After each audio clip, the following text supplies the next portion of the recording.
عمومی طور پہ ہمارے ہاں جو محبت کی شادیاں کہی جاتی ہیں وہ زیادہ تر ناکام ہوتی ہیں اور طلاق تک نوبت پہنچتی ہے۔ اس کا سبب کیا کہ کچی عمر کے بچے اپنے جذبات سے فیصلہ کرتے ہیں اور ان کی نظر کے اندر صرف ایک دو چیز دیکھنے کی ہوتی ہے جس سے وہ فیصلہ کرتے ہیں، لیکن کہنہ مشق اور گرم سرد چشیدہ والدین اس بات کو جانتے ہیں کہ ہماری اولاد کی ترجیحات کیا ہیں اور جو ہے وہ ازدواجی زندگی کیسے خوبصورت گزرتی ہے۔ اس لیے وہ جو فیصلے کرتے ہیں وہ فیصلے جو ہے وہ بہت اچھے ہوتے ہیں۔ کبھی ایسا ہوتا ہے کہ اولادوں کو اللہ تعالیٰ فہم، فراست اور عقل و خرد کی فراوانیاں نصیب کر دیتا ہے اور والدین واقعتاً فہم اور سمجھ میں اس مقام پہ نہیں ہوتے، تو سعادت مند اولادیں اس وقت بھی اپنے والدین کو شامل کرتی ہیں اور ان کے فیصلے اچھے بھی ہوتے ہیں۔ لیکن عمومی طور پہ ہوتا ہے کہ چاہے وہ اسکول، کالج اور یونیورسٹی میں نہ بھی گئے ہوں والدین، لیکن ان کے تجربات عملاً جو ہیں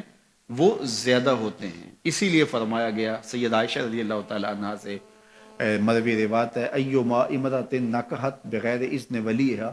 فنکاحها باطل فنکاحها باطل فنکاحها باطل، 3 مرتبہ فرمایا جو خاتون اپنے ولی کی اجازت کے بغیر نکاح کرتی ہے اس کا نکاح باطل ہے، اس کا نکاح باطل ہے، اس کا نکاح باطل ہے۔ تو عمومی طور پہ وہ نکاح جو ہیں وہ ناکام ہو جاتے ہیں، اس لیے کہ وقتی جذبات سے وہ رشتے جڑتے ہیں اور وہ ایک خاص عمر تک وہ جذبات ہوتے ہیں، لیکن اس کے بعد وہ رشتے ٹوٹ جاتے ہیں۔ ماں باپ کو پوری ترجیحات اور پوری زندگی کے سارے نشیب و فراز کا علم ہوتا ہے تو وہ ساری چیزیں سوچ سمجھ کے کوئی چیز جو ہے وہ طے کرتے ہیں۔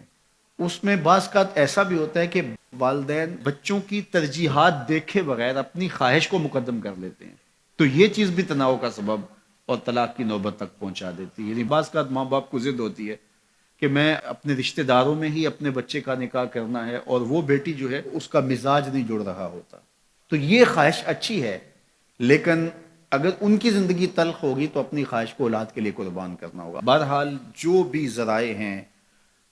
طلاق کے، جو بھی اسباب ہیں، محرکات ہیں، نتیجہ اگر طلاق تک پہنچ جائے، مرد کو پھر بھی اس کی مردانگی روک رہی ہوتی ہے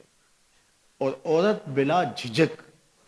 جب وہ جذبات میں آتی ہے تو وہ طلاق مانگنے میں دیر نہیں کرتی،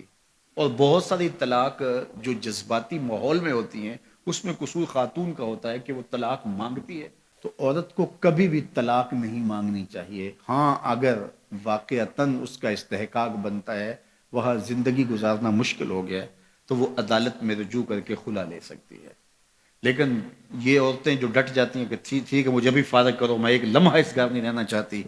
یہ گھر میرے لیے جہنم ہے، اور یہ اس کی بہنوں کے سامنے، اس کے بھائیوں کے سامنے، اس کے خاندان والوں کے سامنے اس کو یوں للکار رہی ہوتی ہے، تو پھر وہ طلاق دے دیتا ہے۔ اور بعض کا وجہ نہیں ہوتی کہ وقتی تناؤ ہوتا ہے۔ تو حضرت امام ابو داود نے حضور کا یہ فرمان لکھا ہے کہ آقا کریم نے فرمایا کہ جو خاتون بغیر عذر کے اپنے شوہر سے طلاق مانگتی ہے وہ جنت کی خوشبو بھی نہیں پائے گی، اور جنت کی خوشبو 500 سال کی مسافت سے آنا شروع ہو جائے گی۔ تو جو بغیر عذر کے اپنے شوہر سے طلاق مانگتی ہے، تو یہ بات ذہن میں رکھیے گا کہ عورت نہیں چاہتی کہ یہ اس کے وقتی جذبات ہوتے ہیں، وہ یہی چاہتی ہے کہ میں سرخ جوڑے میں اس گھر میں آئی ہوں تو سفید کفن میں واپس لوٹوں اس گھر میں، اور عورت کی آرزو ہوتی ہے کہ میرا شوہر جو ہے وہ مجھ کو جو ہے وہ خود اپنے ہاتھوں سے جو ہے وہ لاحد میں اتارے۔ میرے حضور صلی اللہ علیہ وسلم نے عورت کے اس جذبات کا لحاظ کرتے ہوئے ایک دن سیدہ عائشہ سے کہا کہ عائشہ اگر تو انتقال کر جائے میں تجھے خود کفن دور، خود لاحد میں اتاروں۔ تو حضرت عائشہ رضی اللہ تعالیٰ عنہ کی چشمان اقدس سے آنسو آ گئے کہ یہ اگر ہو تو میرے لیے سے بڑا کیا احساس ہے کہ میرا شوہر میرا خود جنازہ پڑھے اور خود مجھے کفن دے اور خود مجھے لاحد میں اتارے۔ تو گھر ٹوٹنے سے بچیں، اور میاں بیوی کا جس طرح یہ دنیا میں رشتہ ہے تو یہ رشتہ آخرت میں بھی قائم رہے گا، اور جب خاتون جنت میں جائے گی تو یہ جو ہے وہ ان حوروں کی جو مرد کو جنت میں عطا کی جائیں گی یہ ان کی سردار ہوگی، اور اس کا حسن و جمال ان سے فراواں ہوگا، اور اللہ تعالیٰ اس کو وہاں جو عزتیں دے گا چونکہ وہ دار الجزا ہے، دار العمل تو ہے نہیں ہے، تو وہ دیدنی ہوں گی۔